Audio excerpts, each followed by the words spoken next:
गौर हरे कृष्णा।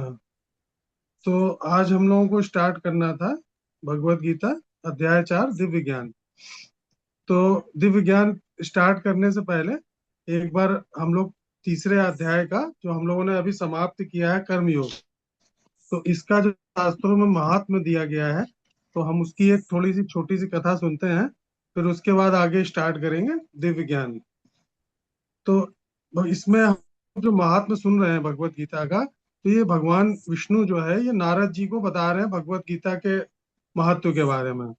तो भगवान नारद जी से बोलते हैं, प्रिय जन, स्थान में एक जल नामक ब्राह्मण रहता था जो कौशिक वंश में उत्पन्न हुआ था। तो उसने अपनी जाति धर्म छोड़ के, क्योंकि ब्राह्मण था तो उसका ब्राह्मणों का जो धर्म होता है कि यज्ञ करना, कथा करना और समाज में क्या करना, लोगों को अध्यात्म की तरफ जोड़ना। तो वो उसको छोड़ के क्या होगा, व्यापार करने लगा, व्यापारिक वृत्ति में आ गया वो। उसकी वजह से क्या हुआ, उसका संसर्ग ऐसे लोगों से हो गया, कुसंगी लोगों से। तो वो पराई स्त्रियों के साथ व्यभिचार करने व्यसन में पड़ गया, जुआ खेलने लगा, शराब पीने लगा और शिकार खेल के क्या करता था, जीवों की हिंसा किया करता था। तो ये जो कर्म करता था उससे वो अपने लिए पाप इकट्ठा कर रहा था। तो बहुत समय तक वो इसी प्रकार पाप पूर्ण जीवन व्यतीत करता रहा। फिर क्या हुआ, धीरे धीरे धीरे धीरे उसका नष्ट हो गया, धन सारा खत्म हो गया। फिर वो अपना जन्म स्थान छोड़ के व्यापार के लिए उत्तर दिशा में चला गया बहुत दूर। फिर वहां उसने खूब धन कमाया और धन कमा कर फिर घर की ओर लौट रहा था। बहुत दूर तक का रास्ता उसने तय कर लिया था। एक दिन सूर्यास्त हो गया, चारों तरफ अंधेरा हो गया, तो एक पेड़ के नीचे सो रहा था वो। तब तक क्या हुआ, जंगल में जंगली लुटेरे आ गए और लुटेरों ने क्या किया, देखा कि ये बहुत सारा धन कमा के ले जा रहा है। तो उन्होंने क्या किया, हथियारों से उसका हमला किया और उसका धन छीन के उसकी हत्या कर दी और उसके प्राण ले लिए। और जब, क्योंकि उसने जीवन भर अधर्म किया था, पाप किया था, और होने की वजह से क्या हुआ, वो अचानक भयानक प्रेत हो गया। अब उसका एक पुत्र था, वो बहुत ही धर्मात्मा था और वेदों का प्रकांड विद्वान था। बहुत दिन तक वो पिता की प्रतीक्षा करता रहा और देखा जब वो नहीं आए तो सोचा कि उनका पता करना चाहिए, वो कहाँ रह गए। एक दिन वो भी घर छोड़ के चल दिया, खोज करता रहा, बहुत से राहगीरों से पूछा, लेकिन कोई समाचार नहीं मिला उसको। एक दिन एक व्यक्ति से उसकी भेंट हुई जो उसके पिता का सहायक था, उनकी सहायता करता था। तो उससे उनको पता चला कि उसके पिता की डकैतों ने हत्या कर दी है, छीन के। और उसके पिता जो है प्रेत बन के वहीं पेड़ के आसपास घूमा करते हैं। तो उसने बहुत सोच विचार किया, उसने सोचा नहीं, मुझे अपने पिता का विधि विधान से पूरा कर्म करना चाहिए। फिर वो आवश्यक सामग्री लेके सोचा कि मैं काशी जाता हूँ। तो फिर घर से निकला वो सामग्री लेके पूरा काशी जाने के लिए। फिर 90 दिन रास्ते में वो उसी पेड़ के नीचे आ गया जहाँ उसके पिताजी की हत्या की गई थी। फिर उस स्थान पर बैठ के उसने गायत्री संध्या वंदन करी और संध्या वंदन के बाद वो वहां बैठ के गीता के तीसरे अध्याय का पाठ करने लगा। तो जैसे ही उसका पाठ समाप्त हुआ वहां पे, उसी समय आकाश में बहुत तेज आवाज हुई और उसने देखा मेरे पिता जो है एक बहुत भयंकर प्रेत की आकृति में प्रकट हुए और फिर अचानक जो है एक सुंदर रूप में परिवर्तित हो गए। और एक सुंदर विमान आया जो इसमें बहुत तेज निकल रहा था और उसके इतना प्रकाश निकल रहा था कि दिव्य विमान था। तो उसमें उसके पिता जाके बैठे दिव्य स्वरूप धारण करके, और पीताम्बर रूप धारण कर लिया उन्होंने। और सारे लोग उनकी स्तुति कर रहे थे। पिता ने पुत्र ने जो है पिता को देखा, उनको प्रणाम किया और उसके बाद उनसे पूछा कि आप इस प्रकार के प्रेत योनि से अचानक कैसे परिवर्तित हो गए आप दिव्य उस योनि में। तो बोले कि बेटा, जब तुम यहाँ पे गीता के तृतीय अध्याय का पाठ कर रहे थे, तो मेरे लिए, मेरे निमित्त जब कर रहे थे, तो मैंने जितने भी इस शरीर के द्वारा दुष्कर्म किए थे, वो सारे दुष्कर्म तुम्हारे इस पाठ करने से कट गए। तो अब तुम्हें काशी जाने की जरूरत नहीं है मेरी इस मुक्ति के लिए, क्योंकि तुमने जो पाठ किया तो वो मेरे लिए वरदान साबित हुआ, उससे मेरी मुक्ति हो गई। तो पुत्र ने पूछा कि हे पिता, मेरे लिए कोई उपदेश दिए और जो कार्य मेरे करने के योग्य हो तो बताइए। तो पिता बोले, बेटा तुम्हें यही कार्य करना है, मैंने जो कर्म किए वही तुम्हारे भाई ने भी किए थे, और वो भी वो मेरे भाई ने किए थे, यानी तुम्हारे चाचा ने भी किए थे। तो वो भी मेरे साथ घोर नरक में पड़े हुए हैं। तो अतः तुम्हें उनका उद्धार भी करना चाहिए। और मेरे कुल के, मेरे जो पितरों में बहुत सारे लोग जो नरक में पड़े हैं, उन सबका भी तुम्हारे द्वारा ही उद्धार हो सकता है। मेरी यही कामना है बेटा कि तुम जिस साधना से तुमने मुझे इस संकट से, इस गिरे हुए योनि से छुटकारा दिला, तो वही अनुष्ठान तुम्हें और अपने पितरों के लिए और पूर्वजों के लिए भी करना चाहिए, जिससे वो नारकी जीवन से मुक्त हो सके और भगवान विष्णु के धाम को प्राप्त कर सके। तो इस प्रकार वो बेटा जो है, बेटा मैंने, ठीक है पिता, मैं आपकी, पिताजी मैं आपकी बात का वो करूंगा। और आगे जाके वो जाके काशी में फिर वो अपने पितरों के निमित्त भगवत गीता के तीसरे अध्याय का पाठ करने लगा। तो अब हम लोग जो है वैसे प्रयास करें कि हम लोगों को करना चाहिए डेली। डेली नहीं कर सके तो कम से कम एक दिन छोड़ के तीसरे अध्याय का पाठ हमको जरूर करना चाहिए। अब हम लोग जो है चौथा अध्याय आज से स्टार्ट करेंगे, जिसका नाम है विज्ञान। तो चौथे अध्याय का थोड़ा सारांश बता देते हैं स्टार्ट करने से पहले।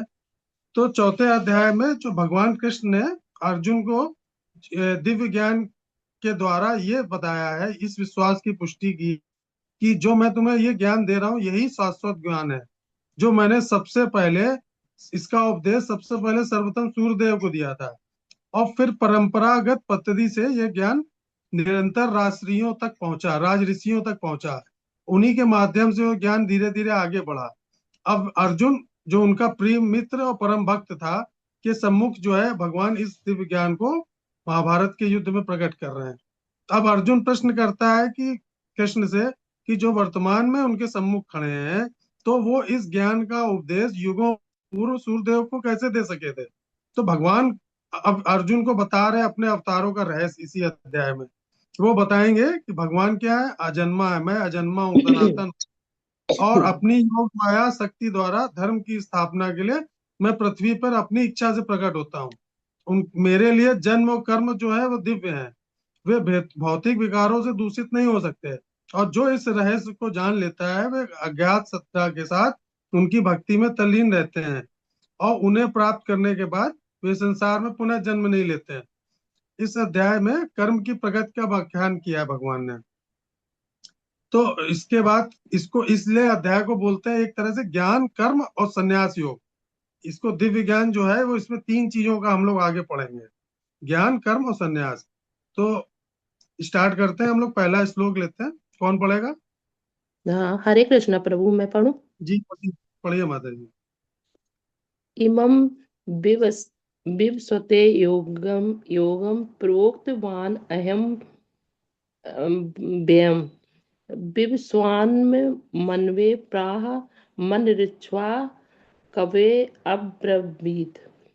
भगवान श्री कृष्ण ने कहा, मैंने इस अमर योग विद्या का उपदेश सूर्यदेव विवस्वान को दिया, और विवस्वान ने मनुष्यों के पिता मनु को उपदेश दिया, और मनु ने इसका उपदेश इक्ष्वाक को दिया। तात्पर्य: यहाँ पर हमें भगवत गीता का इतिहास प्राप्त होता है। ये अत्यंत प्राचीन बताया गया है। तब इसे सूर्यलोक इत्यादि संपूर्ण लोकों के राजा को प्रदान किया गया था। समस्त लोकों के राजा विशेष रूप से निवासियों की रक्षा के निमित्त होते हैं। अतः राजन्य वर्ग को भगवत गीता की विद्या को समझना चाहिए, जिससे वे नागरिकों प्रजा पर शासन कर सके और उन्हें काम रूपी व बंधन से बचा सके। मानव जीवन का उद्देश्य भगवान के साथ अपने शाश्वत संबंध के आध्यात्मिक ज्ञान का विकास है, और सारे राज्यों तथा समस्त लोगों के शासनाध्यक्षों को चाहिए कि शिक्षा, संस्कृत तथा भक्ति द्वारा नागरिकों को ये पाठ पढ़ाएं। दूसरे शब्दों में सारे राज्य के शासनाध्यक्ष कृष्ण भावनामृत विद्या का प्रचार करने के लिए होते होते हैं, जिससे जनता इस महाविद्या का लाभ उठा सके और मनुष्य जीवन के अवसर का लाभ उठाते हुए सफल मार्ग का अनुसरण कर सके। इस मनवंतर में सूर्यदेव विवस्वान कहलाता है, यानी सूर्य का राजा, जो सौर मंडल के अंतर्गत समस्त ग्रहों लोकों का उद्गम है। ब्रह्म संहिता में 5.52 में कहा गया है, यक्ष छुरेश शपिता सकल गृहाणाम राजा समस्त सुर मूर्त मूर्तिर्शेष तेजा यस्या यस्याज्ञा भ्रमत संभ्रत काल चक्रो गोविंद माद पुरुषम तमहम भजाम।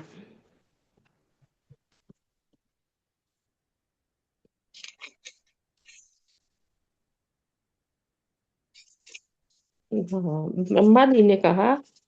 ब्रह्मा जी ने कहा मैं उन श्री भगवान गोविंद की पूजा करता हूँ जो आदि पुरुष है और जिनके आदेश आदेश से समस्त लोगों का राजा सूर्य प्रभुत शक्ति तथा ऊष्मा धारण करता है। ये सूर्य भगवान के नेत्र तुल्य है और ये उनकी आज्ञा अनुसार अपनी कक्षा को तय करता है। सूर्य सभी लोगों का राजा है तथा सूर्यदेव विश्वान सूर्य ग्रह पर शासन करता है जो ऊष्मा तथा प्रकाश प्रदान करके अन्य समस्त लोगों को अपने नियंत्रण में रखता है।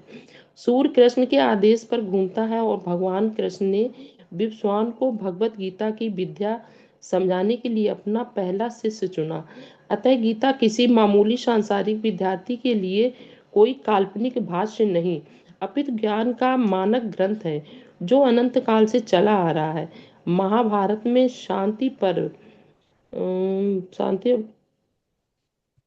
348-51 में हमें गीता का इतिहास इस रूप में प्राप्त होता है।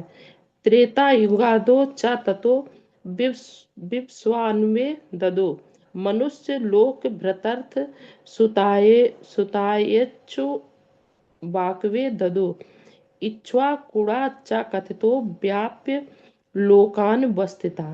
त्रेता युग के आदि में विश्वान ने परमेश्वर संबंधी इस विज्ञान का उपदेश मनु को दिया और मनुष्यों के जनक मनु ने इसे अपने पुत्र इक्ष्वाक को दिया। इक्ष्वाक इस इक्ष्वाक इस पृथ्वी के शासक थे और इस रकुल के पूर्वज थे जिससे भगवान श्री राम ने अवतार लिया। इससे प्रमाणित होता है कि मानव समाज में महाराज इक्ष्वाक के काल से ही भगवत गीता विद्यमान थी। इस समय कलयुग के केवल 5000 वर्ष व्यतीत हुए हैं जबकि इसकी पूर्णायु 4,32,000 वर्ष है। इसके पूर्व द्वापर युग 8 लाख वर्ष था और इससे भी पूर्व त्रेता युग 12 लाख वर्ष था। इस प्रकार भगवान 20,05,000 वर्ष पूर्व मनु ने अपने शिष्य तथा इत्र पुत्र इक्ष्वाक से जो इस पृथ्वी के राजा थे श्री भगवत गीता कही। वर्तमान मनु की आयु लगभग 30 करोड़ 53 लाख वर्ष अनुमानित की जाती है जिसमें 12 करोड़ 4 लाख वर्ष बीत चुके हैं। ये मानते हुए कि मनु के जन्म के पूर्व भगवान ने अपने शिष्य सूर्यदेव विश्वान को गीता सुनाई। मोटा अनुमान ये है कि गीता कम से कम 12 करोड़ 4 लाख वर्ष पहले कही गई और मानव समाज में ये 20 लाख वर्षों से विद्यमान रही। इसे भगवान ने लगभग 5000 वर्ष पूर्व अर्जुन से पुनः कहा। गीता के अनुसार ही तथा इसके वक्ता भगवान कृष्ण के कथन के अनुसार ये गीता के इतिहास का मोटा अनुमान था। सूर्यदेव विश्वान को इसलिए गीता सुनाई गई क्योंकि वह क्षत्रिय था और उन समस्त क्षत्रियों का जनक था जो सूर्यवंशी है। चूंकि भगवत गीता वेदों के ही समान है क्योंकि इसे श्री भगवान ने कहा था अतः ये ज्ञान अपौर से अपौरुषेय है। चूंकि वैदिक आदेशों को यथारूप में बिना किसी मानवीय विवेचना के स्वीकार किया जाता है। फलतः फलतः गीता को भी किसी सांसारिक विवेचना के बिना स्वीकार किया जाना चाहिए। सांसारिक तार्किक जनक अपनी अपनी विधि से गीता के विषय में चिंतन कर सकते हैं किंतु यह यथारूप भगवत गीता नहीं है।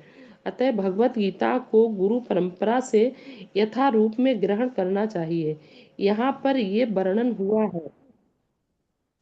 वर्णन हुआ है कि भगवान ने इसे सूर्यदेव से कहा। सूर्यदेव ने अपने पुत्र मनु से और मनु ने अपने पुत्र इक्ष्वाक से कहा। हरे कृष्ण प्रभु। हरे कृष्णा। तो देखिए भगवान ने इस श्लोक में पूरा गीता का इतिहास बता दिया है। तो ये जो पहला जो श्लोक है ये बहुत इंपॉर्टेंट है। ये हर व्यक्ति जो भगवत गीता पढ़ता है उसको पता होना चाहिए। आदमी कहता है ना कि भगवत गीता लिख दी, प्रभुपाद जी ने लिख दी, या अपने मन से व्याख्या कर दी। तो देखिए इसमें बहुत अच्छे से भगवान ने पूरा इतिहास भगवत गीता का बताया कि मैंने कब और किसको और किस परंपरा के माध्यम से ये ज्ञान आ रहा है। समय के साथ साथ धीरे धीरे लोग भूल गए इसको, लेकिन इसको भगवान ने अर्जुन को पूरा बताया है कि, तो इस श्लोक में भगवान क्या कह रहे हैं, भगवान कृष्ण कह रहे हैं कि मैंने इस शाश्वत ज्ञान का उपदेश सूर्यदेव विवस्वान को दिया, फिर विवस्वान ने वो ज्ञान मनु को प्रदान किया, फिर मनु ने अपने वंशावली में ये उपदेश इक्ष्वाकु को दिया। तो इस प्रकार ये परंपरा के माध्यम से ये ज्ञान जो है चला आ रहा है। तो कहते हैं ना, किसी मनुष्य को केवल ज्ञान प्रदान करना ही पर्याप्त नहीं होता। ज्ञान प्राप्त करने वालों के लिए इसकी महत्वता को समझना और उसकी प्रामाणिकता पर विश्वास करना आवश्यक होता है। तभी वो उसको व्यवहारिक जीवन में इसको क्रियान्वयन करने का प्रयास करेंगे। अगर उनको यही नहीं पता कि ये प्रामाणिक चीज है जो हम पढ़ रहे हैं कि नहीं पढ़ रहे हैं, कि ये किसी के द्वारा, मनुष्य के द्वारा लिखी गई या किसके द्वारा लिखी गई, तो आप जब तक उस पर फेथ नहीं करेंगे तो आप उसको जीवन में कैसे उतारेंगे। तो भगवान इस श्लोक में अर्जुन को दिए जा रहे आध्यात्मिक ज्ञान की विश्वसनीयता और उसके महत्व को भगवान बता रहे हैं अर्जुन को। और कृष्ण भगवान अर्जुन को बता रहे हैं कि उसको युद्ध करने की प्रेरणा प्रदान करने हेतु जो तुमको मैं ये ज्ञान दे रहा हूँ, ये कोई नया ज्ञान नहीं दे रहा हूँ तुमको, ये बहुत प्राचीन है। ये वही शाश्वत ज्ञान योग है जिसका उपयोग उपदेश जो है मैंने बहुत समय पहले सूर्यदेव को दिया था। और सूर्यदेव ने इस ज्ञान का उपदेश मनु को, मनु ने सूर्य के जो सबसे पहले राजा थे, राजा इक्ष्वाकु, उसको दिया था। तो इसीलिए इसको योग, इस ज्ञान को ज्ञान पद्धति कहा जाता है, क्योंकि इस पद्धति में ज्ञानी व्यक्ति इस ज्ञान को अपनी आने वाली पीढ़ी के अन्य व्यक्ति को प्रदान करता है। इसके विपरीत जो है एक ऊर्ध्वगामी ज्ञान पद्धति होती है जिसमें कोई व्यक्ति अपने प्रयासों से अपने ज्ञान को बढ़ाता है। वह स्वआर्जित प्रक्रिया होती है, श्रम साध्य होता है, अपूर्ण और अधिक समय लेने वाली पद्धति होती है। जैसे हमें कोई भौतिक शास्त्र पढ़ना है तो हम या तो स्वआर्जित पद्धति से इसे सीखने का प्रयास करेंगे, उसके लिए हमको अपनी पूरी बुद्धि लगानी पड़ेगी। बाद में किसी निष्कर्ष पे पहुंचते हैं, फिर हम लोग अधोगामी पद्धति का आश्रय ले लेते हैं। तो उसमें क्या है, निपुण अध्यापक से हमको संपर्क करना होता है। तो स्व अर्जित पद्धति क्या होती है, अधिक समय लेती है और हम अपने जीवन में पूर्ण ज्ञान भी उससे नहीं प्राप्त कर पाते हैं, और अपने निष्कर्षों की सटीकता के प्रति आश्वस्त भी नहीं हो सकते। और अन्य पद्धति द्वारा हम शीघ्र ही भौतिक शास्त्र या कोई भी शास्त्र हो उसके गूढ़ रहस्य को जान सकते हैं। और हमारे अध्यापक को अगर भौतिक विज्ञान का पूर्ण ज्ञान है तो उस विज्ञान को हम सुगमता से ग्रहण कर सकते हैं। तो हजारों ऐसी पुस्तकें बाजार में आती रहती हैं, तो जिनके लेखक क्या होता है, जीवन की समान समस्याओं का हल प्रस्तुत करते रहते हैं अपने हिसाब से। ये एक सीमा तक तो सहायक हो सकती हैं, परंतु ये ज्ञान प्राप्त करने की पद्धति क्या है, स्व अर्जित पद्धति पे आधारित है, यानी ये अपूर्ण है। और इसमें नए नए सिद्धांत लोग अपने स्थापित करते रहते हैं, अपने अपने सिद्धांत बनाते रहते हैं।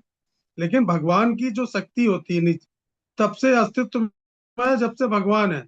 और गर्मी और प्रकाश भी उतने ही पुराने हैं जितने अग्नि जिससे ये प्रकट है। तो भगवान और जीवात्मा क्या है, दोनों सनातन है, अनंत काल से है।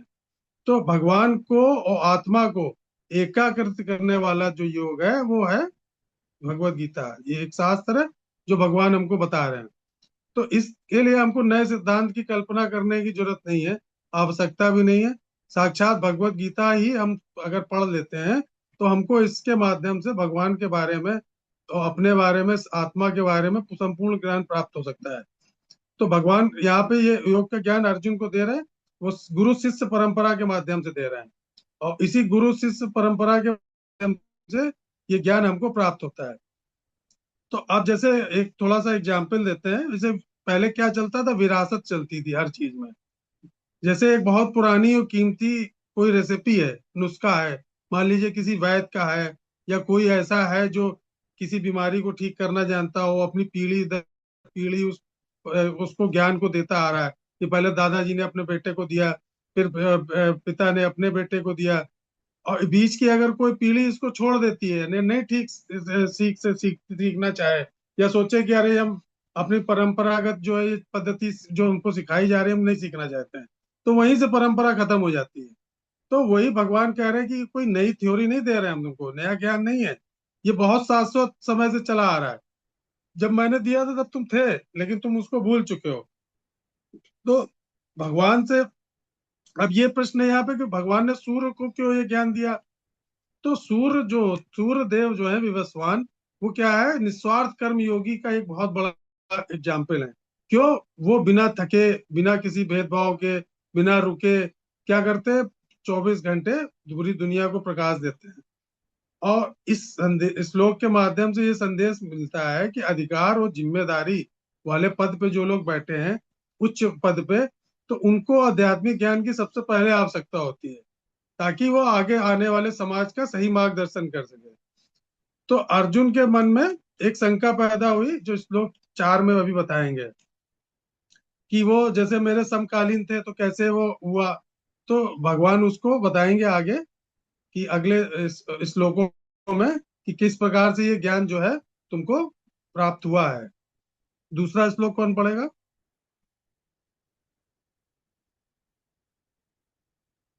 संजू प्रभु पढ़ेंगे?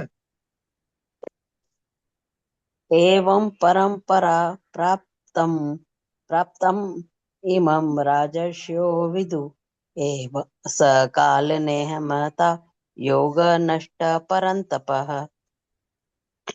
इस प्रकार यह परम विज्ञान गुरु परंपरा द्वारा प्राप्त किया गया और राजर्षियों ने इसे इसी विधि से इसे समझा, किंतु काल क्रम में यह परंपरा छिन्न हो गई, अतः यह विज्ञान यथा रूप में लुप्त हो गया लगता है। तात्पर्य यहाँ स्पष्ट कहा गया है कि गीता विशेष रूप से राज्यों के लिए थी, क्योंकि वे इसका उपयोग प्रजा के ऊपर शासन करने में करते थे। निश्चय ही भगवद गीता कभी भी आसुरी पुरुषों के लिए नहीं थी, जिनसे किसी को भी इसका लाभ न मिलता, और जो अपनी अपनी सनक के अनुसार विभिन्न प्रकार की विवेचना करे। अतः जैसे ही असाधु भाष्यकारों के निहित स्वार्थों से गीता का मूल उद्देश्य उच्छिन्न हुआ, वैसे ही पुनः गुरु परंपरा स्थापित करने की आवश्यकता प्रतीत हुई। 5000 वर्ष पूर्व भगवान ने स्वयं देखा कि गुरु परंपरा टूट चुकी है, अतः उन्होंने घोषित किया कि गीता का उद्देश्य नष्ट हो चुका है। इसी प्रकार इस समय गीता के इतने संस्करण उपलब्ध हैं, उनमें से प्राय सभी प्रामाणिक गुरु परंपरा के अनुसार नहीं है। विभिन्न संसारी विद्वानों ने गीता की असंख्य टीकाएं की, तो वे प्राय सभी श्री कृष्ण को स्वीकार नहीं करते, यद्यपि वे कृष्ण के नाम पर अच्छा व्यापार चलाते हैं।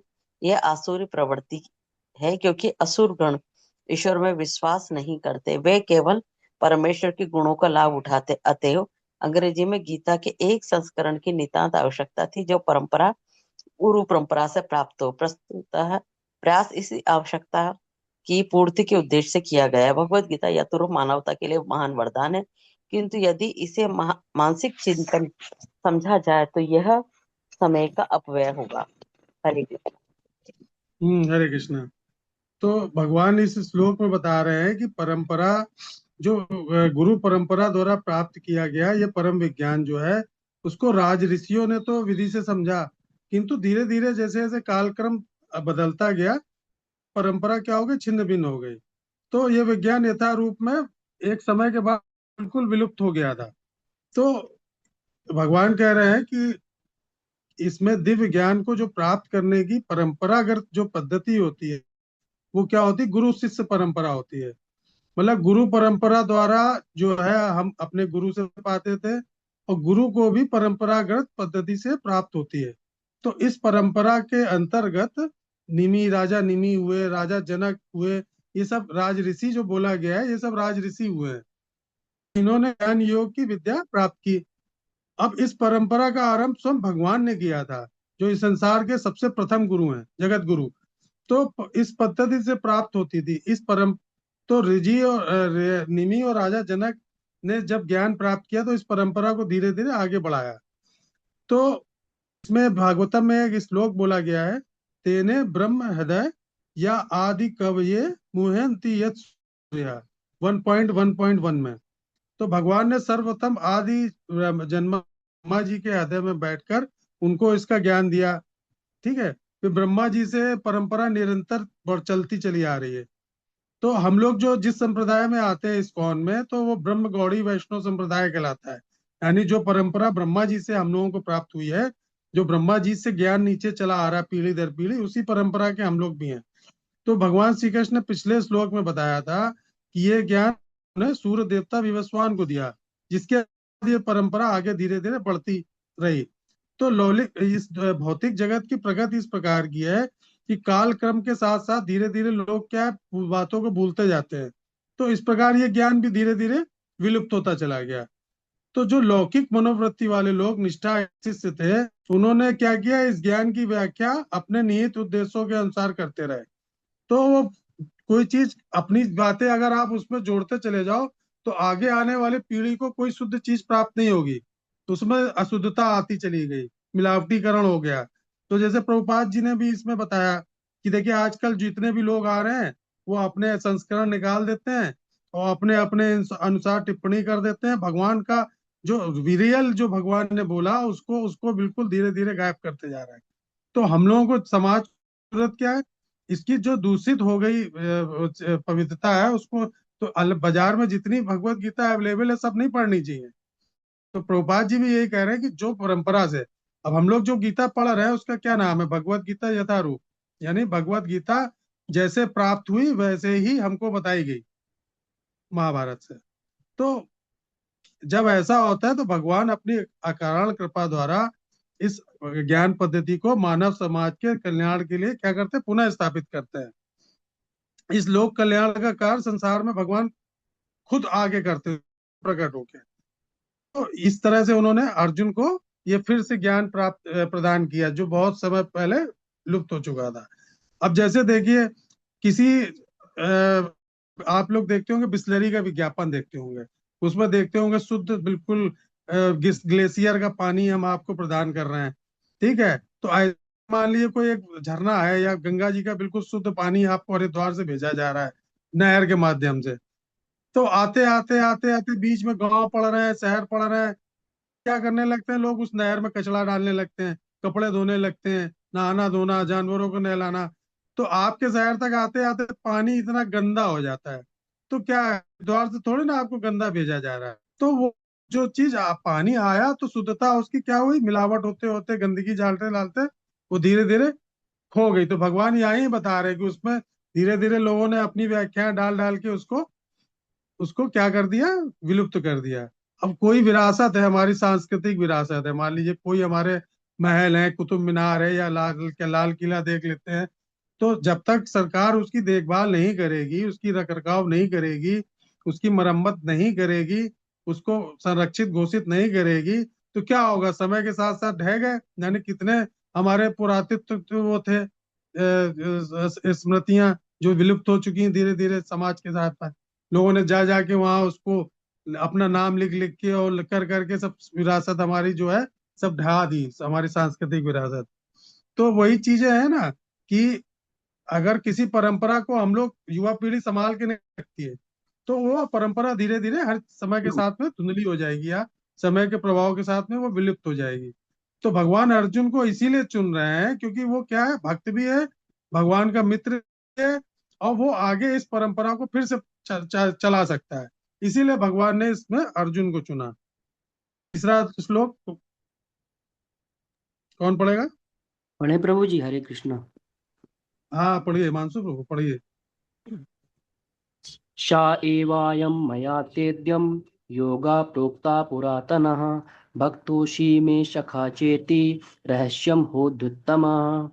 आज मेरे द्वारा यही यह प्राचीन योग यानी परमेश्वर के साथ अपने संबंध का विज्ञान तुमसे कहा जा रहा है, क्योंकि तुम मेरे भक्त तथा मित्र हो, अतः तुम इस विज्ञान के दिव्य रहस्य को समझ सकते हो। तात्पर्य यह है कि मनुष्यों की दो श्रेणियां हैं, भक्त तथा असुर। भगवान ने अर्जुन को इस विद्या का पात्र इसलिए चुना क्योंकि वह उनका भक्त था, किंतु असुर के लिए इस परम गुरु विद्या को समझ पाना असंभव नहीं है। इस परम ज्ञान ग्रंथ के अनेक संस्करण उपलब्ध हैं। इनमें से कुछ भक्तों की टीकाएं हैं और कुछ असुरों की। जो टीकाएं भक्तों द्वारा की गई हैं वे वास्तविक हैं, किंतु जो असुरों द्वारा की गई हैं वे व्यर्थ हैं। अर्जुन श्री कृष्ण को भगवान के रूप में मानता है, अतः जो गीता भाष्य अर्जुन के पद चिन्हों का अनुसरण करते हुए किया गया है वह इस परम विद्या के पक्ष में वास्तविक सेवा है। किंतु असुर भगवान कृष्ण को उस रूप में नहीं मानते। वे कृष्ण के विषय में तरह तरह की मनगढ़ंत बातें करते हैं और वे कृष्ण के उपदेश मार्ग से सामान्य जनता को गुमराह करते रहते हैं। ऐसे कुमार्गों से बचने के लिए यह एक चेतना बनी है। मनुष्य को चाहिए कि अर्जुन की परंपरा का अनुसरण करे और श्रीमद् भगवत गीता के इस परम विज्ञान से लाभान्वित हो। हरे कृष्ण। हरे कृष्ण। तो देखिए भगवान यहाँ बता रहे हैं कि उस प्राचीन गूढ़ योग ज्ञान को मैं तुम्हारे सम्मुख प्रकट कर रहा हूँ। क्योंकि तुम मेरे मित्र हो, परम भक्त हो, इसलिए तुम इस ज्ञान, दिव्य ज्ञान को समझ सकते हो, है ना, और इसको सुरक्षित रख सकते हो।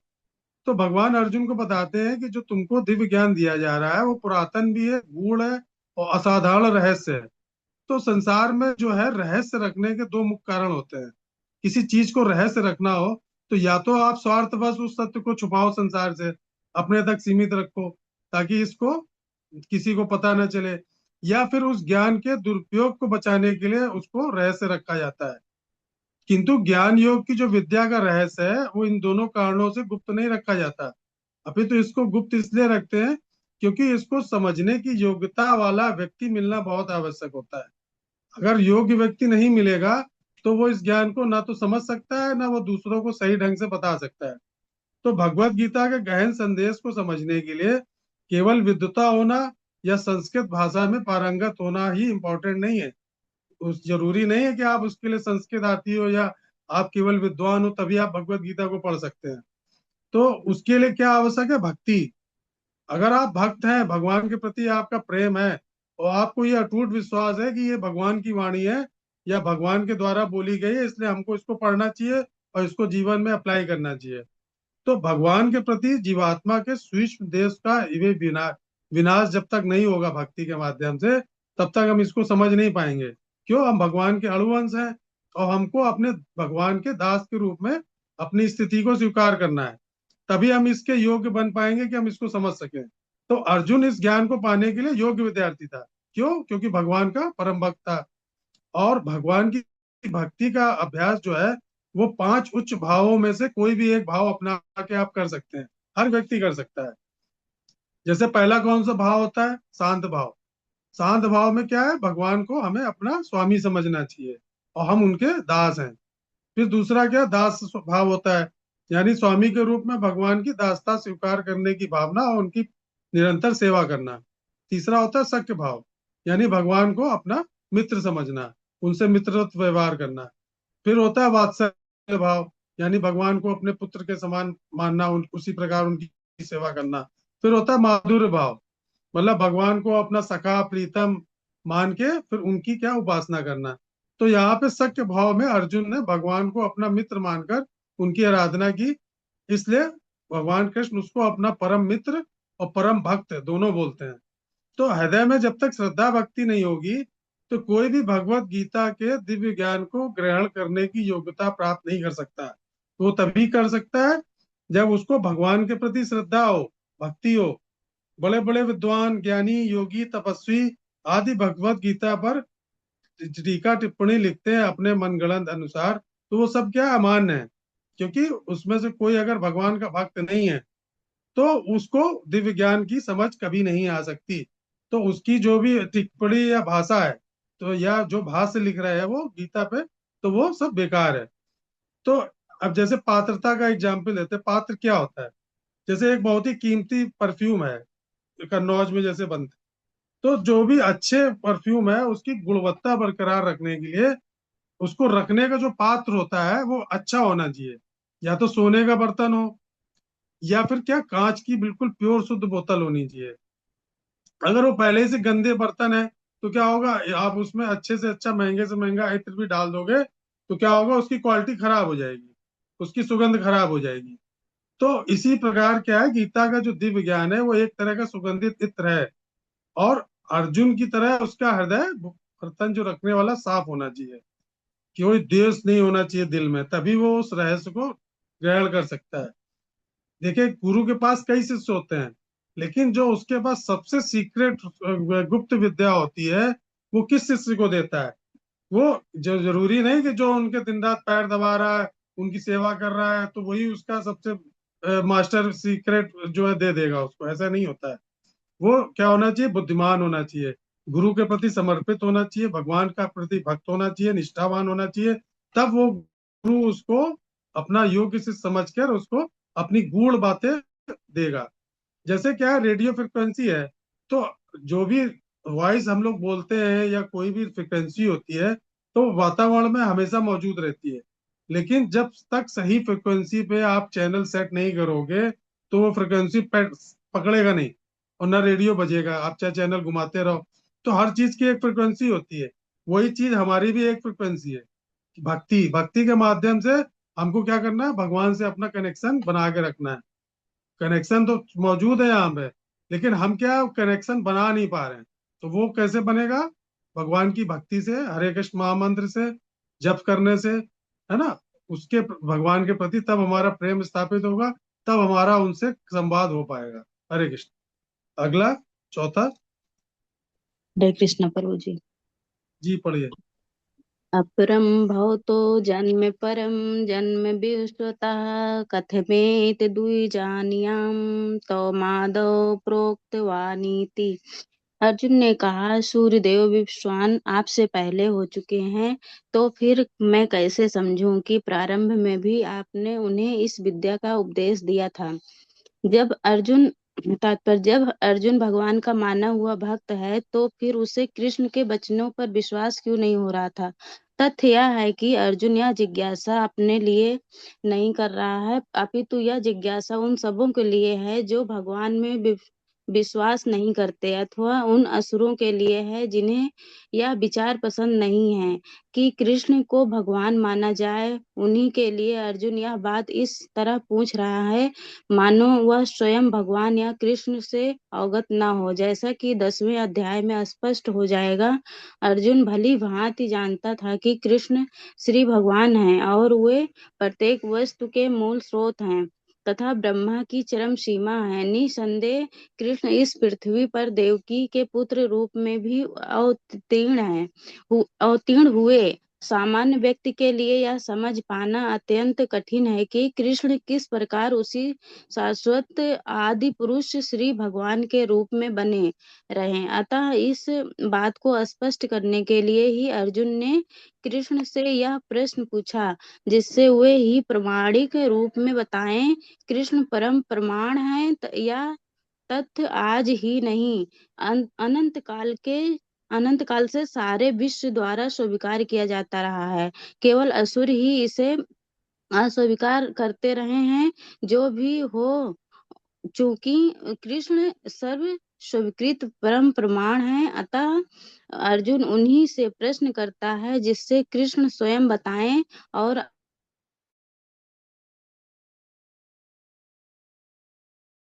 मरोड़ करके उन्हें प्रस्तुत करते रहे हैं, उससे बचा जा सके। यह प्रत्येक व्यक्ति के लिए आवश्यक है कि अपने कल्याण के लिए वह कृष्ण विद्या को जाने। अतः जब कृष्ण स्वयं अपने विषय में बोल रहे हों, तो यह सारे विश्व के लिए शुभ है। कृष्ण द्वारा की गई ऐसी व्याख्याएं असुरों को भले ही विचित्र लगें, क्योंकि वे अपने ही दृष्टिकोण से कृष्ण का अध्ययन करते हैं, किंतु जो भक्त हैं वे साक्षात कृष्ण द्वारा उच्चरित वचनों का हृदय से स्वागत करते हैं।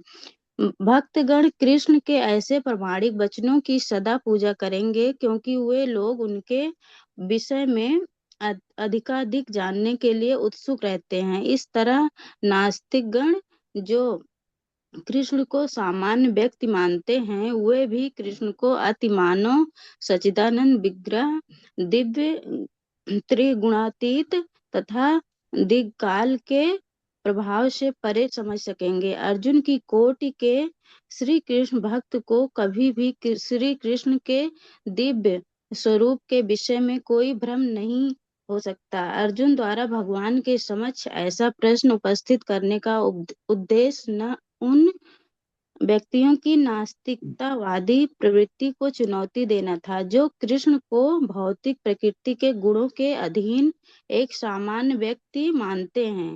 हरे कृष्ण। हरे कृष्ण। तो देखिए, भगवान के जन्म के रहस्य को समझ पाना, जब भगवान अवतार लेते हैं, तो ये अर्जुन ऐसा नहीं है कि अर्जुन को पता नहीं। जो अर्जुन यहाँ पे पूछ रहे हैं कि आपका जन्म विवस्वान के बहुत बाद हुआ, सूर्यदेव तो बहुत करोड़ों साल से है, लेकिन आप तो अभी आए हो, तो मैं कैसे मान लूं कि प्रारंभ में ही आपने उनको इस ज्ञान को उपदेश दे दिया था। तो ऐसा नहीं है कि अर्जुन देखिए नर का रूप है, भगवान नारायण है तो अर्जुन नर का है। तो वो प्रश्न किसके लिए पूछ रहे हैं? वो हम लोगों की जिज्ञासा के लिए पूछ रहे हैं, कि हम लोग भगवान कृष्ण को ये ना समझे कि भगवान क्या है, साधारण देवकी के पुत्र हैं या यशोदा के पुत्र हैं, है ना, नंद बाबा के यहाँ पे या वृंदावन में मथुरा में जो लीला करी। तो भगवान के जन्म को समझ पाना, भगवान क्या अजन्मा है, तो उनकी लीलाओं को समझ पाना वो केवल उनके भक्त के माध्यम से हम लोग समझ सकते हैं, या उनका भक्त के माध्यम से ही भगवान हमको बताना चाहते हैं। तो अर्जुन भगवान कृष्ण के कथनों में घटनाओं की असंगति से विचलित हो रहा है यहाँ पर। वो ये दिखा रहा है देव का अस्तित्व सृष्टि के प्रारंभ से ही है, और भगवान ने तो अभी द्वापर युग में जन्म लिया, अभी कुछ साल पहले। तो भगवान कृष्ण देव वासुदेव देवकी के पुत्र हैं, और वो ये कह रहे हैं कि इसको विवस्वान सूर्यदेव को उन्होंने दिया। तो अर्जुन को ये बात क्या हजम नहीं हो रही है, असंगत प्रतीत हो रही है। तो वो इस सत्य को भगवान के मुख से जानना चाहते। तो ये अर्जुन का जो प्रश्न है वो भगवान के अवतारों के रहस्य की व्याख्या करने का अनुरोध है अर्जुन के द्वारा। मतलब वो चाहता है कि भगवान अपने जो दिव्य अवतार लेते हैं वो हम लोगों को गीता के माध्यम से बताएं। भगवान यहाँ पे, अब जैसे मान लीजिए एक छोटे बच्चे और उसके दादाजी बैठे हैं कमरे में, ठीक है। अब वो दादाजी उसको बच्चे को 5 साल का बच्चा है और उसको पुराने अपनी ब्लैक एंड व्हाइट फोटो दिखाएं कि मैं जब छोटा था तब ये घर मैंने बनवाया था। तो बच्चा हैरान होके पूछेगा, आप तो बहुत बुढ़े हो रहे हैं, आप छोटे कब हो गए, आप तो बहुत पहले जन्म हो गया था, फिर आप अपने बचपन की बात कैसे उसको समझ में नहीं आ रहा है कि दादाजी भी बच्चे होंगे या हम कहाँ होंगे उस समय। तो ये चीज, वही चीज अर्जुन यहाँ पे यही देख रहा है कि ये तो मेरे मित्र के रूप में है, वो परमात्मा के रूप में भगवान को नहीं देख पा रहा है। जिस प्रकार एक राजा कभी कभी भेष बदल लेता है और भेष बदल के अपनी प्रजा के बीच में चला जाता है साधारण नागरिक बन के, लेकिन राजा को तो पता है ना कि वो कौन है और वो क्यों आया है यहाँ पे। लेकिन प्रजा थोड़ी ना समझती, प्रजा तो यही समझ रही है कि ये साधारण हमारी तरह आदमी है, साधारण नागरिक है। तो इसी प्रकार कृष्ण जो है, अर्जुन यहाँ पे भगवान कृष्ण को मानव रूप में देख रहे हैं। भगवान असली पहचान नहीं अभी बता रहे हैं अर्जुन को, है ना। तो इसीलिए अर्जुन का जो प्रश्न है वो जिज्ञासा है, ये गलत नहीं है, ये एक साधक की ईमानदारी को दर्शाता है, जो बिना समझे किसी बात को स्वीकार नहीं करता कि आप कुछ भी बोल रहे हो मान लें। अब मानवीय दृष्टि से देखें हम, तो इस सत्य को केवल अपनी आंखों और हम लोग बुद्धि की सीमा से देखते हैं किसी भी सत्य को। लेकिन बुद्धि और आंखें जो हमारी इंद्रियां हैं, इनकी जो सीमा है बहुत छोटी होती है। तो उसका कभी भी, उसको हम लोग सत्य नहीं मान सकते जो आंखों से देखते हैं। तो संशय से समाधान क्या है, कि संशय से ही श्लोक का आधार बना है यहाँ पे। और इस श्लोक के बाद से अब अगले श्लोक से भगवान क्या अपना रहस्य खोलना शुरू करेंगे। भगवान अब बताएंगे कि किस प्रकार से इस परंपरा को मैं लेके आ रहा हूँ। तो आज हम लोग यही समाप्त करते हैं, फिर नेक्स्ट क्लास में फिर भगवान क्या बता रहे हैं अर्जुन को, फिर हम लोग 5वें श्लोक से लेंगे। ठीक है, कोई प्रश्न हो 4 श्लोक का तो ले सकते हैं, किसी का कोई जिज्ञासा हो या प्रश्न हो। प्रभु जी एक जिज्ञासा है। जी बताइए प्रभु। प्रभु जी भजन में निरंतरता कैसे आए, मतलब दृढ़ निष्ठा कैसे आए? भजन में दृढ़ता नहीं आ रही किसी तरीके से। देखिए, एक आपको एक छोटा सा एग्जांपल देते हैं। एक जैसे शांत तालाब है, ठीक है, बिल्कुल पानी शांत है, आपको ट्रांसपेरेंट दिखाई दे रहा है। आप क्या जी करो, एक पत्थर उठा के उस तालाब में मार दो, तो क्या होगा, नीचे जो मिट्टी बैठी हुई थी ना वो उछल के ऊपर आ जाएगी, तालाब क्या होगा, गंदा होगा। तो क्या होता है, जब हम लोग भजन या महामंत्र करना शुरू करते हैं ना, तो क्या हमारे अंदर जो हृदय में सालों से जो मलिनता भरी हुई है ना हृदय के अंदर, जो हमारे मन में द्वेष, ईर्ष्या, काम, क्रोध, लोभ, मोह, है ना, ये सब जी जो भावनाएं वर्षों से चली आ रही हैं, तो जैसे ही हम मंत्र करना शुरू करते हैं तो वो हलचल शुरू कर देता है हमारे अंदर, है ना। जैसे आप एक शीशा ले लो, हमारा हृदय है एक दर्पण है मान लो, अब हमको उसके अंदर भगवान को देखना है, ठीक है। हमने उसमें बहुत सालों से गंदगी जमा करके रखी है, तो जब हम उस पे कपड़ा मारेंगे, गीला कपड़ा, तो देखिए जैसे गीला कपड़ा मारते हैं तो वो धीरे धीरे और धुंधला होता जाएगा, बिल्कुल नहीं दिखाई देगा। जब उसको अच्छे से आप साफ नहीं करोगे उस दर्पण को, उसमें आपको किसी का भी चेहरा नहीं दिखाई देगा।